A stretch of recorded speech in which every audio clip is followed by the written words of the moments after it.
দেশের বিভিন্ন স্থানে সভা সমাবেশ ও মানববন্ধনের আরও খবর জানাচ্ছেন আবরার মাহি। মানিকগঞ্জের সিংগাইরে বিভিন্ন ক্লিনিক ও ডায়াগনস্টিক সেন্টারে অভিযান পরিচালনা করেছে জেলা সিভিল সার্জনের কার্যালয়। এ সময় অনিয়ম পাওয়ায় সিংগাইরের সাইমা ডায়াগনস্টিক সেন্টার ও শাহরাল ডায়াগনস্টিক সেন্টার সিলগালা করে দেওয়া হয়।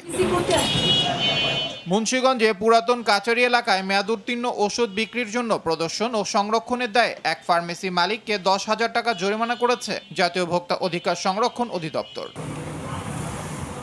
যশোরের মনোহরপুরে একটি ভেজাল লুব্রিকেন্ট কারখানায় অভিযান চালিয়ে এর মালিক ইলিয়াস হোসেনকে 1 বছরের বিনাশ্রম কারাদণ্ড ও 1 লাখ টাকা জরিমানা করেছে ভ্রাম্যমাণ আদালত।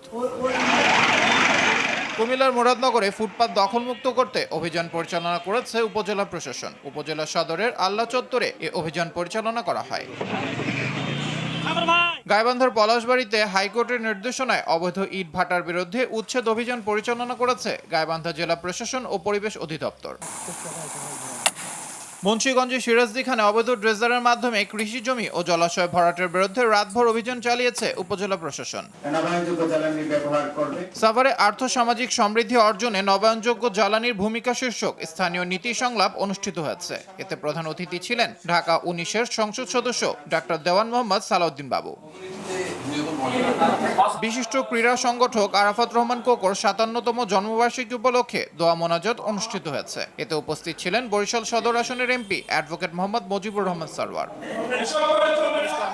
পাবনার ঈশ্বরদীতে মুনাফার লোভ দেখিয়ে 10 লাখ টাকা নিয়ে লাপাত্তা হাফিজুল তাজমিন দম্পতি। টাকা ফিরে পেতে মানববন্ধন করেছে ভুক্তভোগীরা। জামালপুরে বকশীগঞ্জ দেওয়ানগঞ্জ সড়কের ঘুঘুরাকান্দি ব্রিজের ধসে যাওয়া অ্যাপ্রোচে মাটি ভরাট ও মেরামত কাজ শুরু করেন উপজেলা প্রশাসন। চাঁপাইনবাবগঞ্জের গোমস্তাপুরে সার সংকটের প্রতিবাদে বিক্ষোভ করেছেন রহনপুর ইউনিয়নের কৃষকরা। ঝালকাঠি সদর হাসপাতাল থেকে বৃদ্ধাকে তুলে নিয়ে ধর্ষণের প্রতিবাদ এবং দোষীদের দৃষ্টান্তমূলক শাস্তির দাবিতে মানববন্ধন ও বিক্ষোভ সমাবেশ অনুষ্ঠিত হয়েছে। বাগেরহাটে অন্তর্ভুক্তিমূলক দুর্যোগ ঝুঁকি হ্রাস ও জলবায়ু অভিযোজন নিয়ে ক্যাফে ডায়ালগ অনুষ্ঠিত হয়েছে।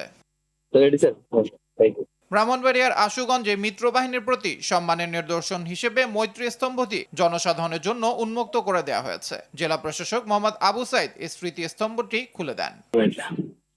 আবরার মাহি, RTV।